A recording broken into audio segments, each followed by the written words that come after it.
Hello and welcome yet again to another episode of the Melanie and Ben show, or the Ben and Melanie show, or the Ben and Melanie show. The Melanie show. This is your host Ben. We're here with Melanie, obviously. Hi. We're coming at you from the Salon, former Salon in our house. This is where we recorded every single episode, actually. And I just thought that was really kind of a relevant thing. When I took French history a million years ago, I remember reading about salons and stuff like that. And the word salon really, it's like this is a former beauty salon, so it's not really related, I suppose. But a salon, in historical terms, is a gathering of people held by an inspiring host.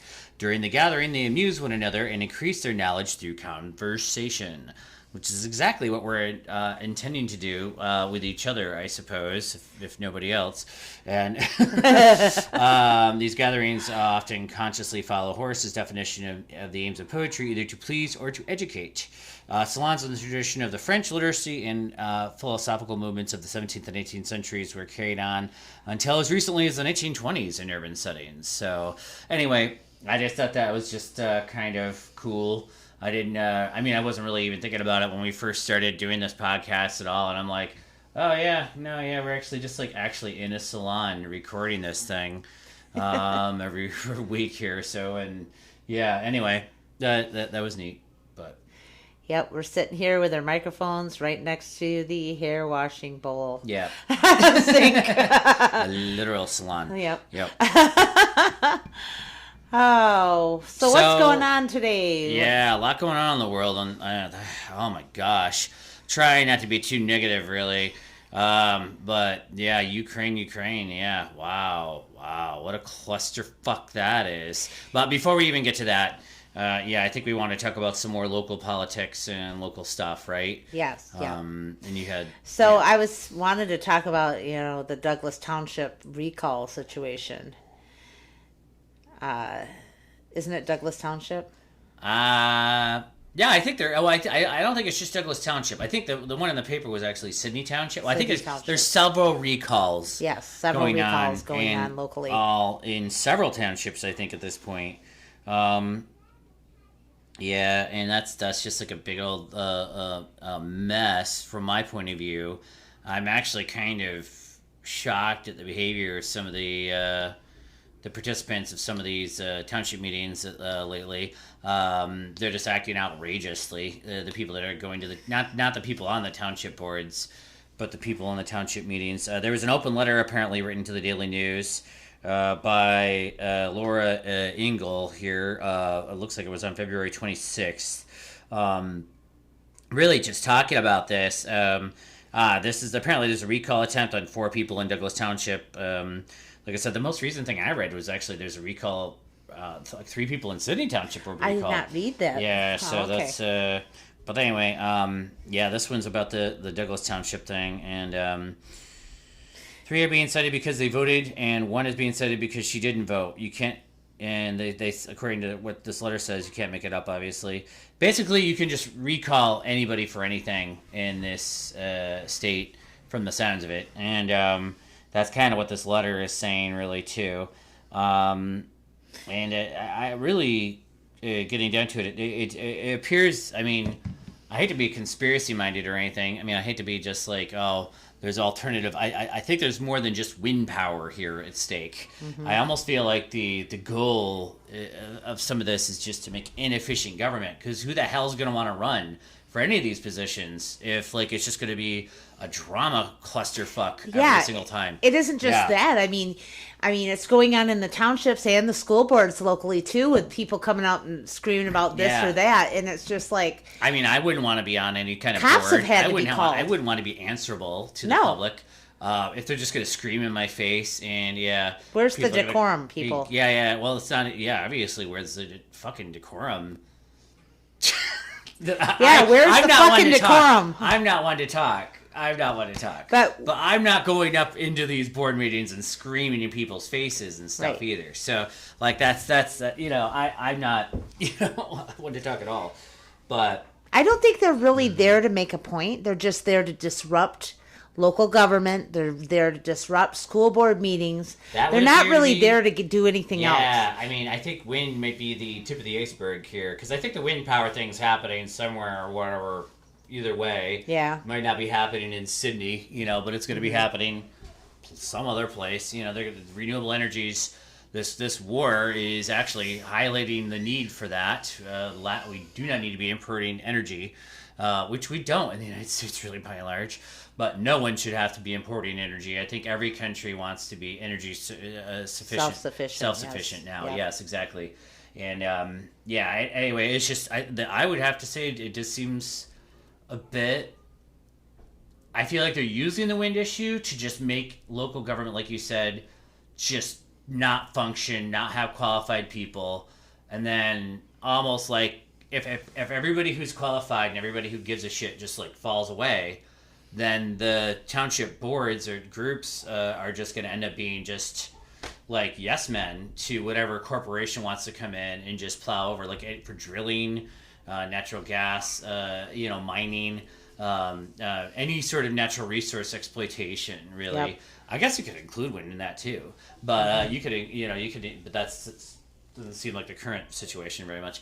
But there's kids running around. Yeah, we have children yet again. We say this every episode. Every time. Yeah, I heard a bump in the night. Yes, bump. It was a child in the middle of the night staring at me. Yeah. Which does actually happen. It is terrifying. Yes, and it is terrifying.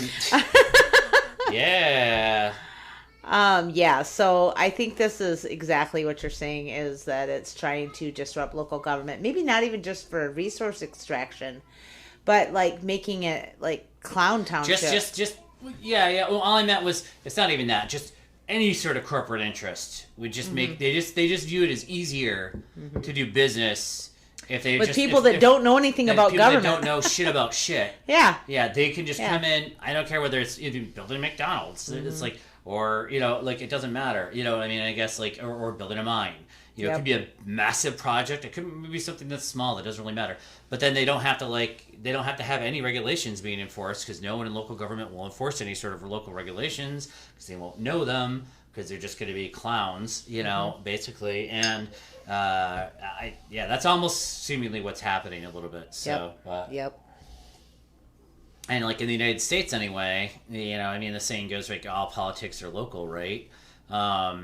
Which I can't say who originally said that, but that's really it. It's all grassroots. Every politician in the United States, it's all based on a really, really, actually very complex system of local rules and ordinances that vary greatly from city to city, from village to village, from township to township. Anyway. These senseless recalls that are just wasting everyone's time, and also the going to the meetings and screaming thing and yelling and being disruptive, tells me, like, again, that they don't have a message. They're not trying to actually change things. They're not trying to actually be a grassroots movement, because any person of adult age knows that if you scream, no one will listen to you. You need to be professional. No, I know. I don't think that's the goal. I don't think the goal is to run for office and win. Like, if they really want to change something, they would actually run for local office. They wouldn't just go there and scream at everybody. I think some people that are doing this are legitimately just mentally ill. From the sounds of it. I'm not gonna. And then, there's, on top of that, they're bogging down lawsuit after lawsuit. They're suing. Some individuals are suing. I just read in the paper.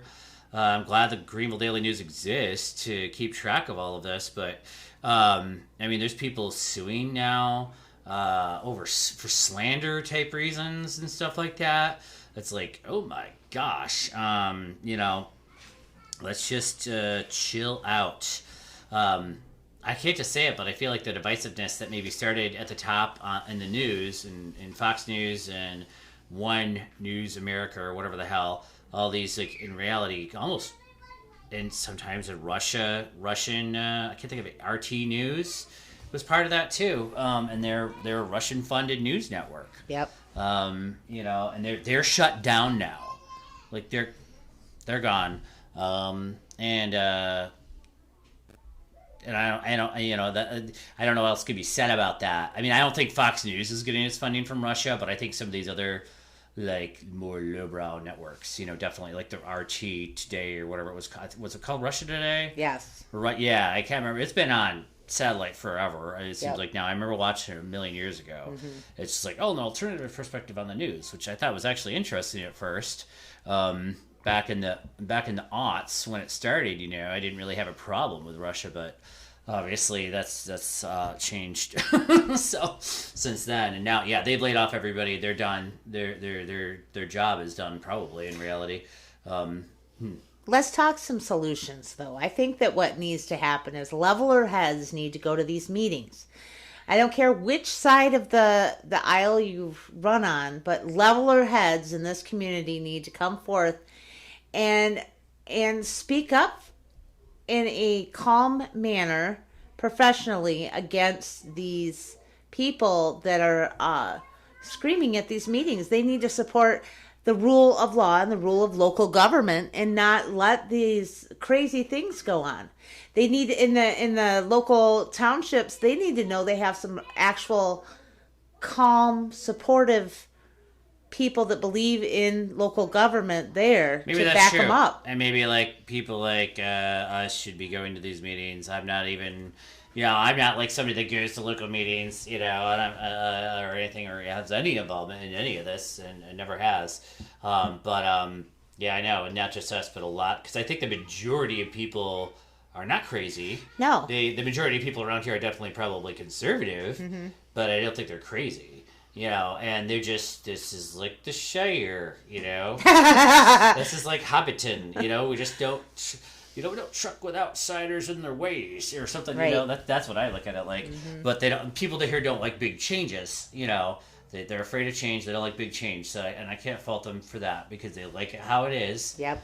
And, they think a bus route or something is the end of the world. But anyway, that's not to say, like, what's been happening lately is there's a different thing going on, and like that's completely that's scary. Yeah, it's like threats, right? All kinds of stuff.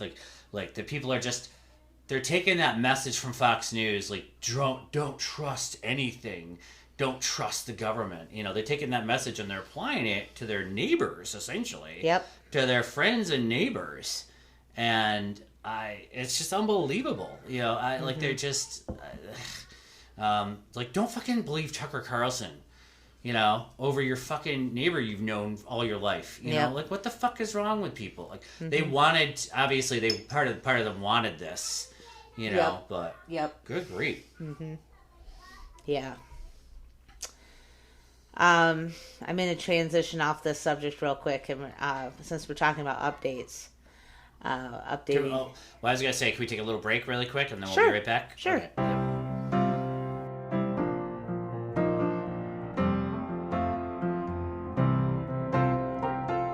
And we're back. All right, Melanie, you had something you wanted to say, right? Yeah, one of our first episodes was on the Oxford shooting, and I just wanted to give a quick update. They were trying to move the young boy Crumbly there to a juvenile facility, and it was decided by the judge that the boy will stay in adult jail.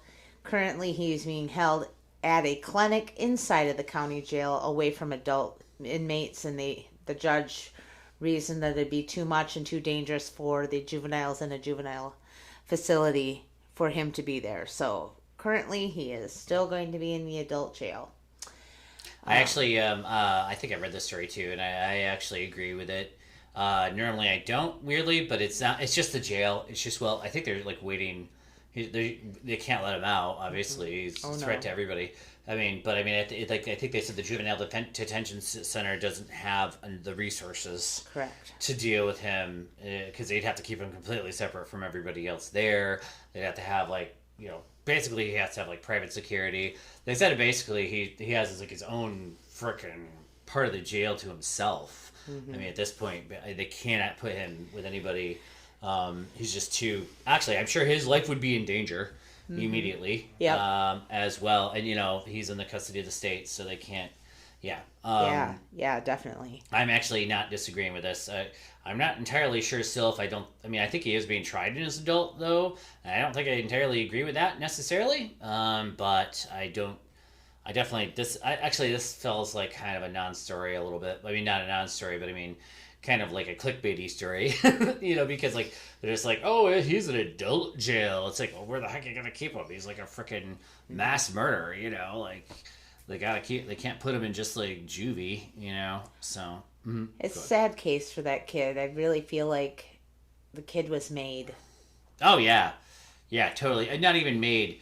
Just he was psychotic or whatever the heck. The voices were talking to him and everything. And it's still just like so sad. His parents were so out of the picture, and they just, man, just wow. If your kids say that the voices are talking to them, man, take them to the doctor. Help. Get them some help. Yep. Especially if the voices are telling them to kill people. Which apparently was that he literally was writing this down and telling them this, and like they're just like, "Oh, you're fine." Yeah. They were too self-absorbed to pay attention to their kids. You're just fine. But that did not work out well for anybody. Good God. I don't have another good segue. I'm gonna I had picked out several little things to talk about here. Okay. This one kind of relates to the local stuff we were talking about in voting and democracy and law. On January 18th, this was published, so this was a little old, but I just learned about it. That Texas rejected hundreds of mail ballot applications under their new voting limits, which is a form of voter suppression. It says later in the article, the local people that do that run the elections locally weren't even clear on exactly how that law impacted things and what they were supposed to accept and what they weren't by the time the vote came in March 1st. Well, it sounds, they threw out 300 applications because people failed to meet the law's stricter ID requirements. So there's probably people that think they can vote through the mail that probably can't. They're not even going to know till right up. Correct. Yeah. They were, so I don't agree with any kind of voter suppression. I wish they would pass the federal voting act, Fair Voting Act. Boy, I think now with the war and everything, I think everything is shelved. Everything's going to be shelved, Yeah, I wish I could believe that. I actually was hoping for postal reform too, but I'm pretty sure now that's on the back. I feel like everything's probably on the back burner. I guess I don't know. But I feel like everything is just going to be sidelined now from here on out. Which is sad.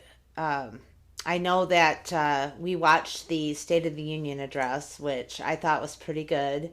I was thrilled to be watching the State of the Union and see a ribbon skirt in the background, which belongs to Melissa Isaac, who was asked by Jill Biden to be there for her work with mental health issues. He didn't actually do a shout out to her, though, right? I mean, he did talk about mental health issues and education. He just talked about it, but he didn't actually. Yeah, he didn't name her. She wasn't on camera, really. But I do know her. She is my former boss when I worked on the reservation. She's awesome.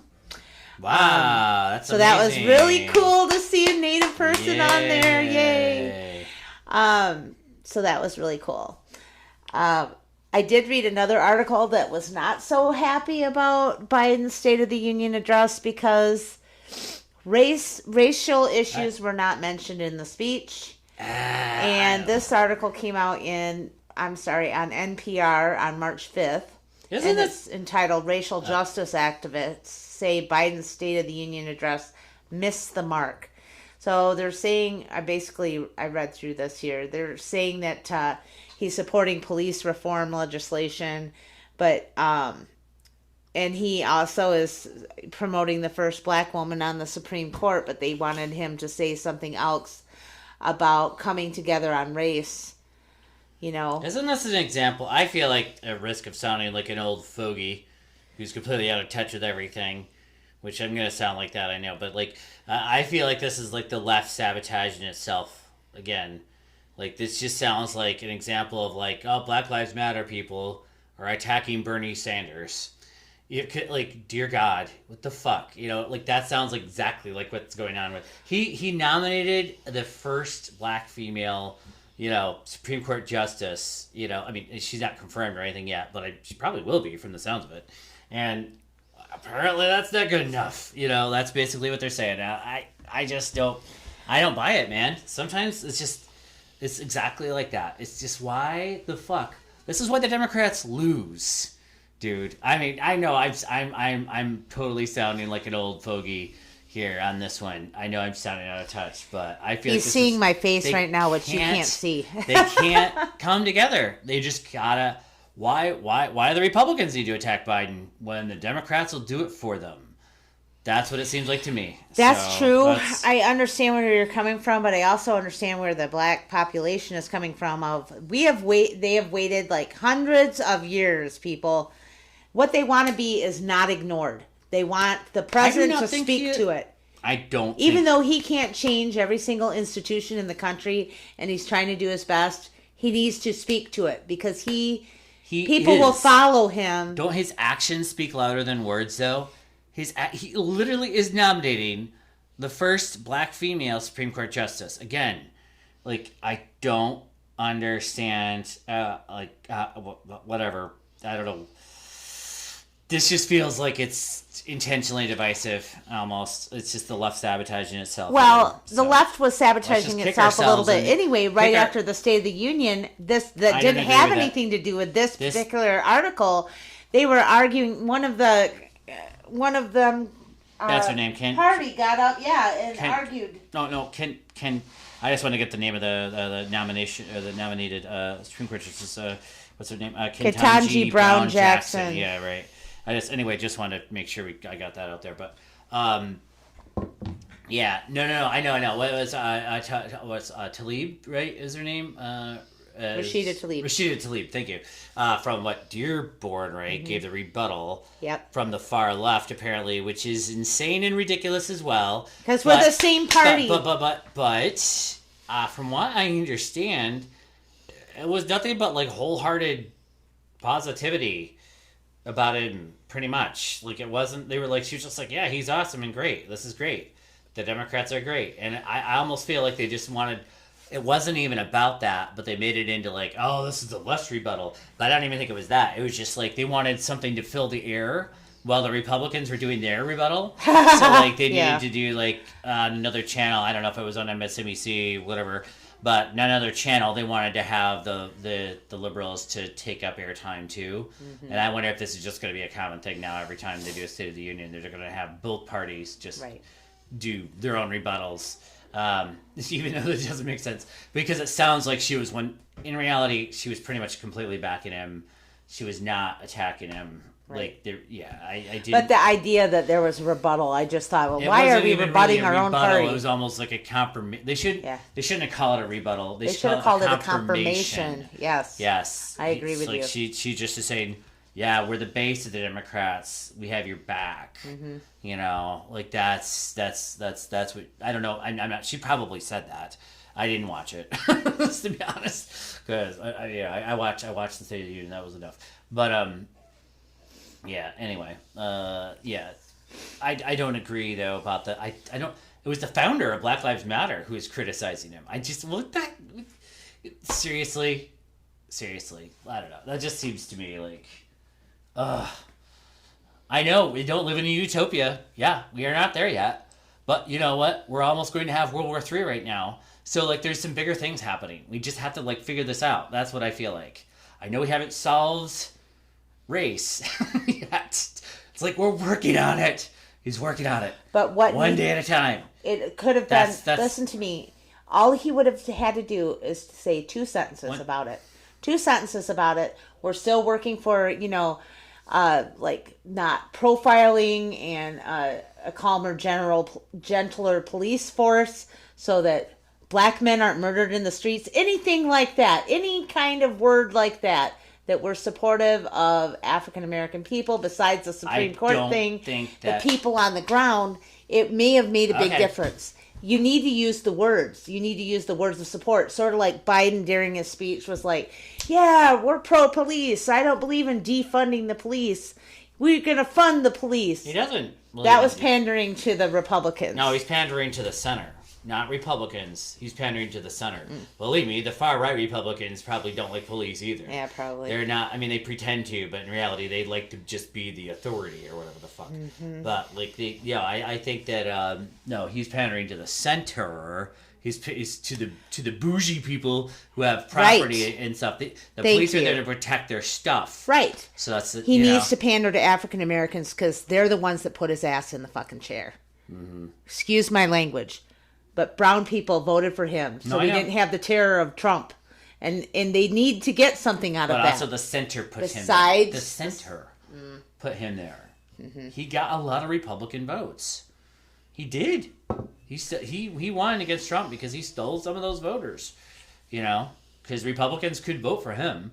They could not vote for Elizabeth Warren. They probably weren't going to vote at all if she was a candidate. No. Just an example. I'm not saying Elizabeth Warren would have been necessarily the candidate, but somebody like on that level, or Bernie Sanders, they wouldn't have been able to vote for them. So the whole point of him even being the one was, so he could actually get those center people. All right, so I'm going to transition off this topic before I get too angry and go to something fun.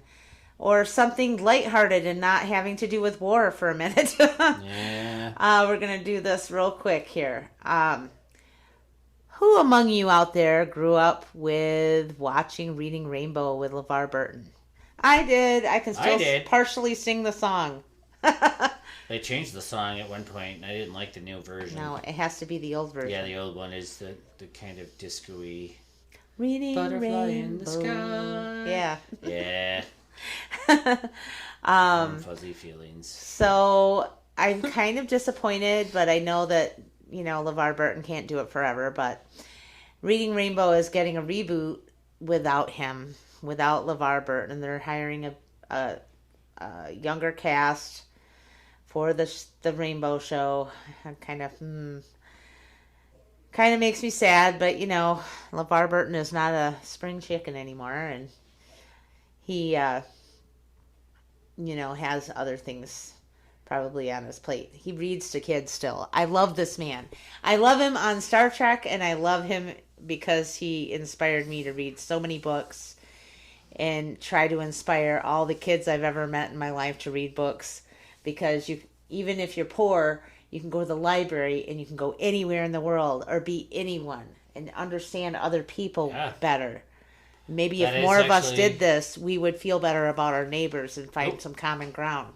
The libraries are the best invention ever in the United States. It's just the best. To be honest, I used to take a little red wagon to the library. And when my sister's kids were little, we used to do the same thing and just fill that, and we'd read them all week. And I swear I learned more at the library. I read all kinds of stuff. I was a book geek back in the day, and I learned more at the library than I ever learned in school. Because I read all kinds of stuff. I mean, I checked out all kinds of stuff just out of curiosity, just to learn things. No, libraries are probably one of the most important American institutions that we never, ever want to let go of.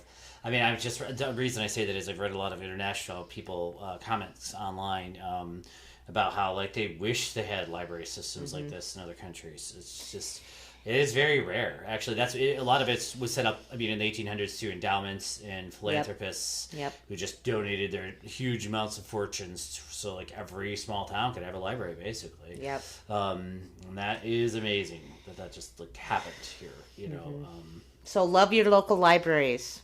They can get any book you ever wanted for you. And also check out the National Archives.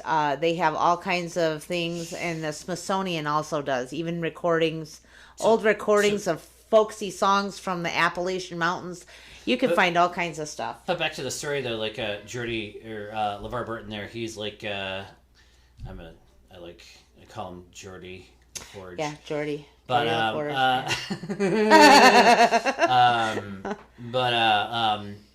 so what's he doing exactly then? I don't know. I didn't really get it much out of what he's doing because the article is mostly about the reboot of the show with a new cast. So I'm not sure if He's going to still do the app version or what? Yeah, right. There's an app, Reading Rainbow or something, right? And yeah. Okay. Uh-huh. Well, anyway, it's awesome. He's still out there doing stuff. I remember. It seems like I donated money to like a Kickstarter or something. It was the most backed Kickstarter campaign ever, like and 10 years ago or something. Reached right? a goal of $1 million within 24 hours to bring back Reading Rainbow. Yeah, they brought it back. I'm sure, right? Yeah, I mean, yeah, that's. Yep, they got a lot of. I mean, I donated to it. I know that that was a big thing at the time. They were. I want to say it was 10 years ago. Maybe it wasn't actually 10 years ago. Maybe it was like 8 years ago or something. Time flies. I don't know. Oh, okay, so the Kickstarter campaign, he wanted to bring it back everywhere on apps, on the internet, everywhere. And then the folks at WNED did not share Burton's excitement. They sued him, alleging contract and trademark violations. Whoa. They said he created new Reading Rainbow episodes and talked to Netflix without the permission. They even took issue with the fact that he was still using the catchphrase, but you don't have to take my word for it. After a couple of years of bitter legal battles, the parties settled. Burton changed the name of his company to LeVar Burton Kids. Oh, wow. That just ended up in total, mess. Oh, wow. Burton started Skybrary, a That's digital so library of books and videos, which today is operated by the nonprofit Reading is Fundamental.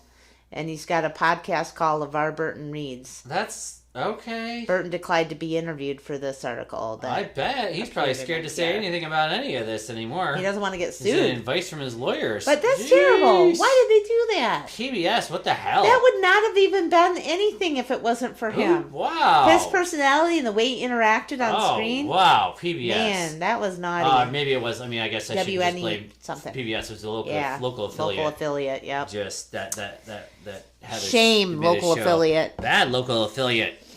Bad. whatever. Naughty. Boy, you don't hear about that with the Mr. Rogers stuff. I mean, they let Daniel Tiger and all that be made. And then also, I mean, even I'm trying to think what else gets made. Fraggle Rock. Yeah, all kinds of stuff based on Jim Henson's stuff. Doozers. Yeah, just tons of stuff based on old 80s stuff like that. Wow.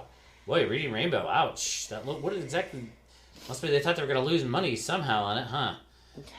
Yeah. Well, now they really are. That sucks. Oh, wow. Well, my childhood was just destroyed. Yeah. Thanks, Melissa. I still will always believe in Reading Rainbow, and I would encourage people like us that used to watch him to encourage your kids and grandkids to check out his podcast and listen to him read books. Yeah. Right, obviously. Support the source. That's what I say. Mm-hmm. So I wanted to transition now into the heavy subject. Well, we can talk about it for a little bit. I mean, obviously, I don't think that we're going to be able to talk about anything that hasn't already been said. There's a couple of points I want to bring up. Oh, okay.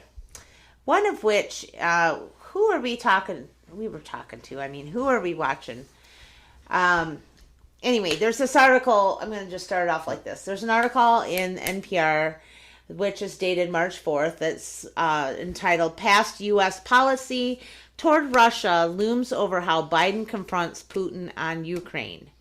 Now, the other day we were watching, was it Bill Maher or something, and somebody was saying, if after the Berlin Wall went down and after the Soviet Union broke up, if we'd have treated them differently. Yeah, Bill Maher was saying that. He had a Democratic congressman on his show, and I can't think of his name. And then, actually, I just saw another interview with that guy, too. There's some Democratic congressman. I'll look him up really quick. Okay. He's kind of take a lead, it seems like, on this for a lot of this. In the House, that is. I think that he was saying that we should have... Actually, it's a very, very good point, yes. And I totally agree with this. I don't agree with a lot of what he says. Yeah. But this particular thing, though, I do agree with him.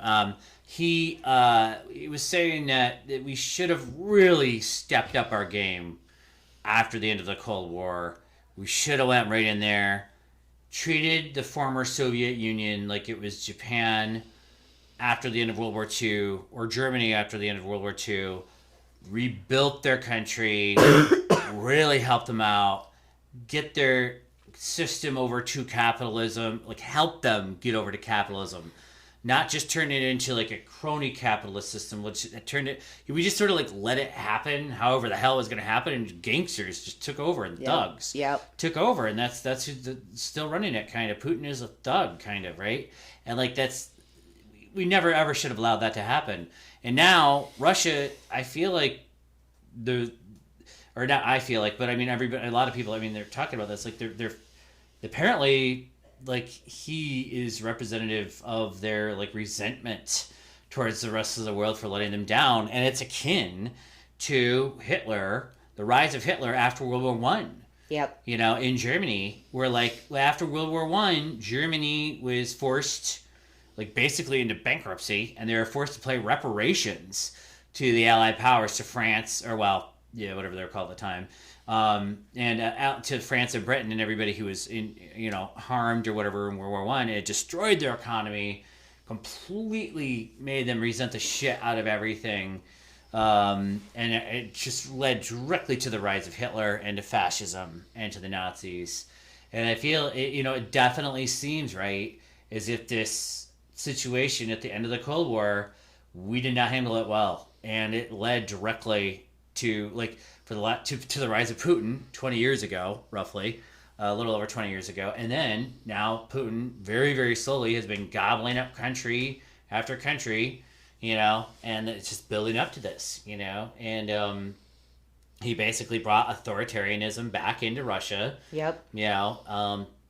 They couldn't do democracy apparently, or no. They had no help from us though. Right. And I think that's not that they couldn't do it. They could have done it. Maybe they would have had help. Like Japan had a ton of help from us. Yep. Tons. And it won the hearts and minds. Yeah. We did a terrible thing. We rebuilt everything. Yeah. We went in there and we helped them reindustrialize. Gave them what they needed to rebuild. And we're going to have a common culture here with you guys kind of in a way that, and a bond here kind of. We kind of bonded with Japan over that. I feel like country to country in a way, psychologically. And like that's something that just, never happened with Russia. It just never happened. Yeah, we really, really. And because Putin is part of the KGB era, I mean, he's from the KGB era. He's from the Cold War. Oh yeah. He was 39 so this when is the USSR really fell. Yeah, in his head. 40. Yeah. This is why it's in his head, but the regular Russian people are protesting. Well, they're not living in that. Yeah, he is. If they're 20, they weren't even born. Right, here. and he's still in the Cold War in his head. Yeah, and he shouldn't be. And he hates America. Apparently. He hates the West. We should never let this happen again. Whatever we do, we need to we cannot. We never should have let him take over Crimea either. Right. Without any. Or when he took over Georgia, really. Yeah. In 2008, they were talking about that. Like, we never should have let that even happen. That just, opened up. Like, he just realized, I can just start doing whatever the hell I want, Nobody gives a shit. No one's going to stop me, so. And what's really, really scary is that now he's like, well, the U.S. sanctions, anybody who sanctions me, not just the U.S., but anyone, that means that that is a declaration of war on us, on war on Russia. So then he can respond militarily, which is dangerous because he's a nuclear country. It's not even that their military is particularly strong. No, it's about the nuclear. Everything is about mutually assured destruction now. We literally could all die if he just decides to press a button. That's something that a lot of people seem to not understand when they're debating this. Yes. We can't risk that. That's why we can't even impose a no-fly zone. Correct. We can't do any of the things we would have done like in Iraq, which we've been doing for the last 20 years and 30 years, really, in the Middle East. We've been meddling in the Middle East, having no-fly zones here and there and everywhere, and bombing everybody everywhere and there. But, we can't do any of that in this situation without risking, and he knows it, without risking mutually assured destruction. Yep. So that's... And it's really sad that Lindsey Graham was suggesting that Russians assassinate Putin. That's like poking the bear is bad. They should not be doing that. Trump said something stupid too, right? Trump did. Yeah. It's an article in Mother Jones magazine. We should kill him and blame China. He suggests that we bomb the shit out of Russia and blame China. You can bomb Russia. So he wants to get Russia and China to fight each other. Oh, okay. That still is insane. It's It would insane, not and work. they shouldn't even be saying this It would at not all in the work. public at all. Because any little thing like that, man, Yeah, the guy yeah. is a nut. He's like very Yeah. scary, and he could just push right through. Yep. So yeah, very scary. And we don't want nuclear war. I'm really scared of nuclear war. Yeah, I am for the first time since I was a kid. Yep. I think when I was a kid, it was on my worry list a little bit. Once Me too. once I learned what it was and what it could do, Yep. and that it existed, once I was old enough to realize. I mean, and not that we weren't. I mean, obviously, I'm not old enough to have been part of the generation. You weren't either. To be part of the generation that like our parents' generation grew up in great fear of it, right? Yep. Great fear of it. And then we weren't. In that, but it definitely was a realistic proposition when we were growing up, I think. And there are so many but- nuclear warheads that are in this world that if they started to shoot one, somebody else would shoot one. Yeah, that's and the literally we're all going to And die. I'm actually really afraid that he's going to let one off because he just tried to blame he said Ukrainians are coming up with a dirty bomb, which basically whenever they actually it's the same strategy as Republicans take in the national sense of it. They just say what they're actually doing. Yep. So that means that Putin has a dirty bomb and he's going to blow something up because he's saying Ukraine is going to do that. So that means that for sure, like almost like that's what his plan is now, is to let off a nuclear weapon in the Ukraine somewhere, and then blame Ukraine for it, which is going to be a disaster. Yep. And untold. He's going to go down in history as... If there's any history If anything to go like down that happens, into. he's going to go down in history as worse than Hitler. He's going to be the worst leader in human history. I'm Quite hoping possibly. I mean, it's just... since the countries have this mutually assured destruction thing and that they are trying to do diplomatic measures instead, I'm hoping that there was some kind of development in some way of deflecting or something's nuclear weapons if they're used. Well, yeah, no, I thought about that too. Like, at least, like, the United States, might have lasers on satellites or something. They might be able to, like, destroy some of them. I still feel like it wouldn't get them all. Like, even if there was, like, a mass launch, because, like, they have several thousand, we have several thousand, I feel like, yeah, we probably could shoot down a few. I mean, not enough. Not enough. Actually, in reality... Hell, man, it'd be better to be close to the epicenter of the explosion, just get it over with. I know I've actually thought about this now. I'm like, yeah, I wouldn't want to live in that. Than the post-apocalyptic, radiation-infected wasteland that would be whatever Earth is at that point. Hell with that shit. So, yeah, we better just let's just shoot one right here. Just shoot it. No, don't shoot it at all. You know, don't shoot it at all. No nukes. I know. But I mean, if they're going to. Yeah, I understand just what get you're it saying. over with. Yeah. But, I did want to mention one other thing that I've noticed is that Americans are having quite an outpouring as well as a lot of the other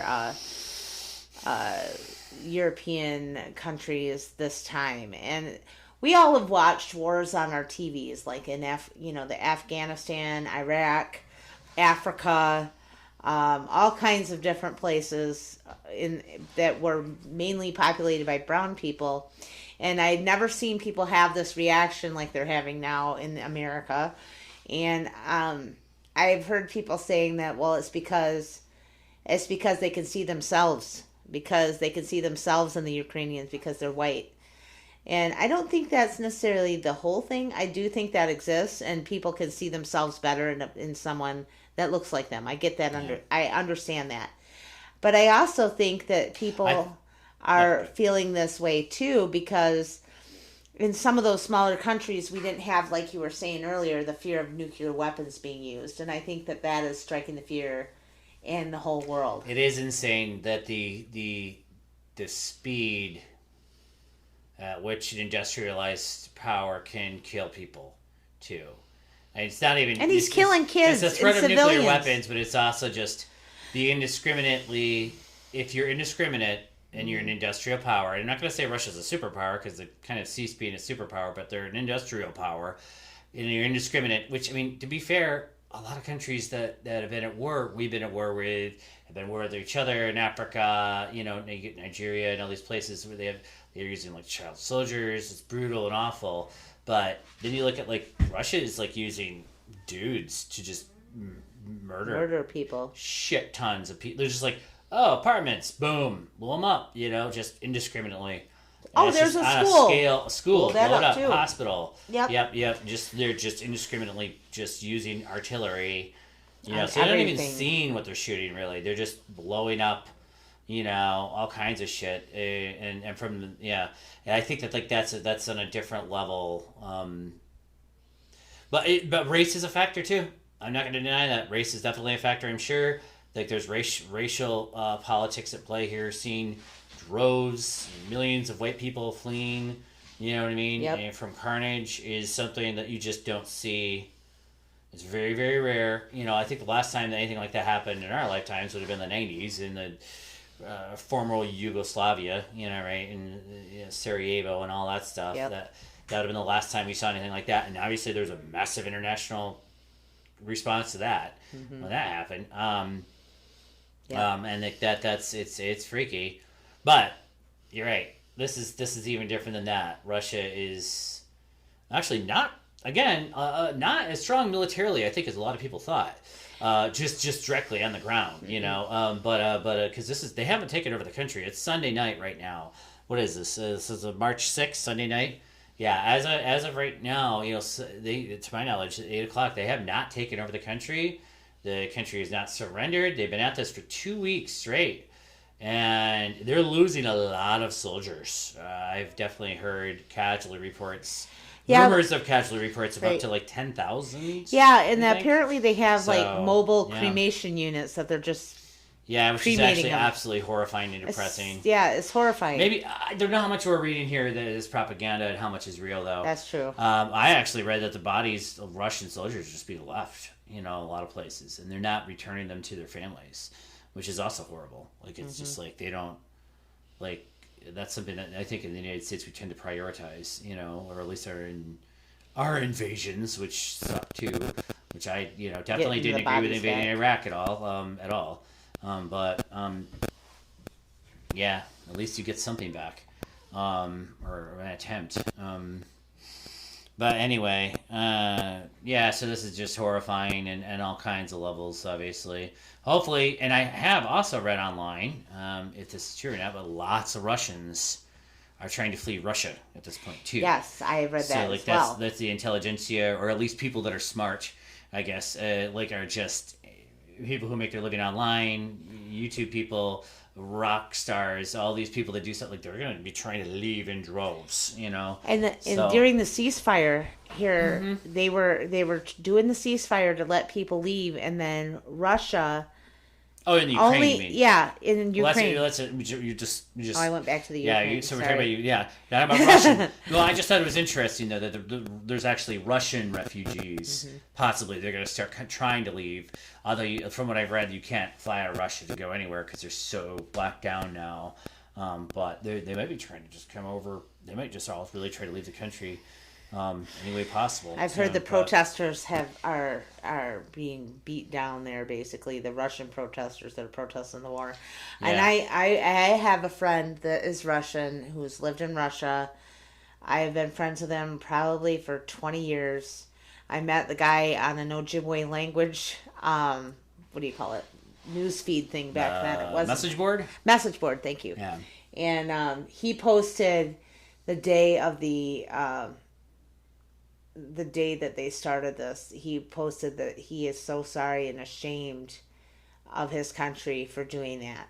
Just ashamed of them and feels horrible. And there's like the people there don't mistake. It's just like in our country. Like if our president does something, we don't necessarily agree with it. It doesn't mean that the Russian people are bad. We have to remember that. There are Russian immigrants in this country. Please don't be being mean to them. It's not their fault. Okay. No, I don't think anybody... Going to the restaurants or whatever. I don't believe at this point anybody thinks that. I think that everybody thinks Putin's a psychopath.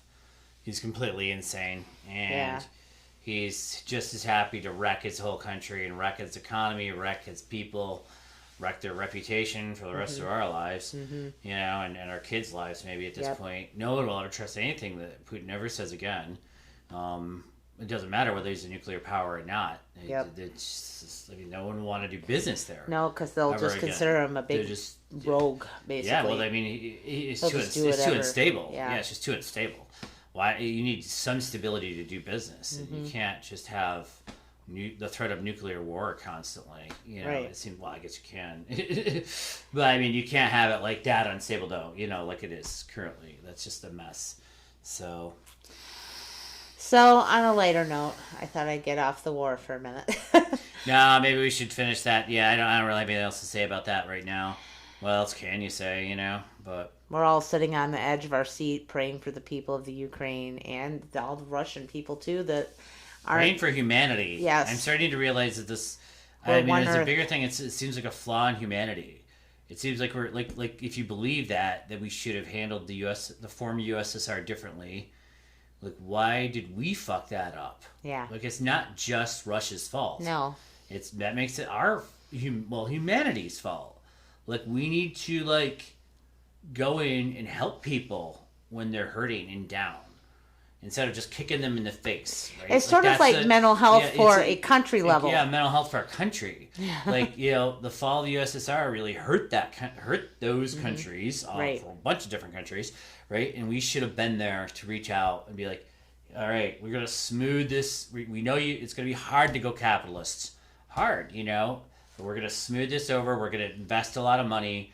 We're going to help you start some of your own businesses and be more successful, you know what I mean, and do this stuff right, you know what I mean? Exactly like we did after World War II. At the same time as having the humanitarian aid and the humanitarian aid, social food, network things and food and then shelter and everything like shelter, that. You know, like education. Like there's a lot of people, a lot of suffering that happened in Russia in the 90s, and Putin really arose from that. I mean, he was a strong man who gave them stability in a time of great chaos, really. You know, there's terrorist acts all the time happening, all kinds of crazy shit at that time, and he's just like, nope, putting an end to that, but I get to be authoritarian now, and that's a huge mistake. We never should have allowed that to happen, obviously. Now we're regretting it. Anyway, you're right. I'm getting sidetracked. Okay, let's. We don't have to go too much longer. Actually, it's getting okay. I have two more things just to lighten it up at the end of this podcast to leave you with a scared evening in your bed, staring at the ceiling and not being able to sleep like the rest of us when we watch the news. But anyways, okay, so there's this really cute article in NPR, and it was published on March 6th. And it says, the title is Press 3 for a Pep Talk from Kindergartners. A new hotline gives you options for joy. So the article goes through here. This is an actual hotline, and it was developed by two teachers. And if you call the number, which it gives the number in the article, you'll get encouraging words from a resilient group of kindergartners. And they're from California. They're Harrodsburg, California. So if you call it, the kids' voices will prompt you from a menu of options. So the kids say, if you're feeling mad, frustrated, or nervous, press 1. If you need words of encouragement and life advice, press 2. If you need a pep talk from kindergartners, press 3. If you need to hear kids laughing with delight, press 4. For encouragement in Spanish, press 5. Well, let me just say, I would be pressing 4 over and over again just to hear the kids Did you laugh. dial it? The reporters did dial it. I have not dialed it. But I want to dial it now. You should dial it. And then pressing 3 leads to a chorus of kids sounding off a series of uplifting mantras such as, be grateful for yourself. If you're feeling up high and unbalanced, think of groundhogs. Another chimes in, bro, you're looking great. So anyway, I thought that was some positive thing to end with. And the number is 707-998-8410. Listen to the kindergartners. And then a real quick thing on fashion. I have noticed this. So NPR also is doing this under pop culture. There's an article called From from Tumblr core to 2014 core, the nostalgia loop is getting smaller and faster. So I've been noticing like ads on my Facebook for clothes from like various places, and there's like bell bottoms, there's metallic fabrics that are from like the 90s, the aughts, crop tops, and then also high jeans, like high mom jeans, and like it's like everything all at once. And this article goes into it. Like it used to be a 20-year cycle. Yeah. And it's not anymore. Like the younger, or even I remember like in the 90s, a lot of 60s stuff was popular again. now then, they're you being could say like in the a lot of 80s stuff got popular, you know, and like 20, 30 years after the 80s. Yep. And then it talks about like even it's music, like, what, you know, 6 years. Yeah, and then like at the end here it says like now the young people are like nostalgic for 2014 or 2009. Or, you know, it's just crazy. Like, there's all kinds of stuff going on in fashion now. It's like it's all jumbled up. It's not a 20-year cycle. And I just thought that was fun. Boop. Oh, and that means it's time to go. Our kids are knocking on the door. The kids are smashing down the doors. Kids smash on doors. Smash, smash, smash. Mom! There they come. Here come the hands on the window pane. Yep. On that note, then. Have a good one. Yeah. Hope to see you next week. Bama P. Or Bama Hot Mama. Yeah, Bama Hot Mama. Bama P, go out, man. Bama P, go out, man.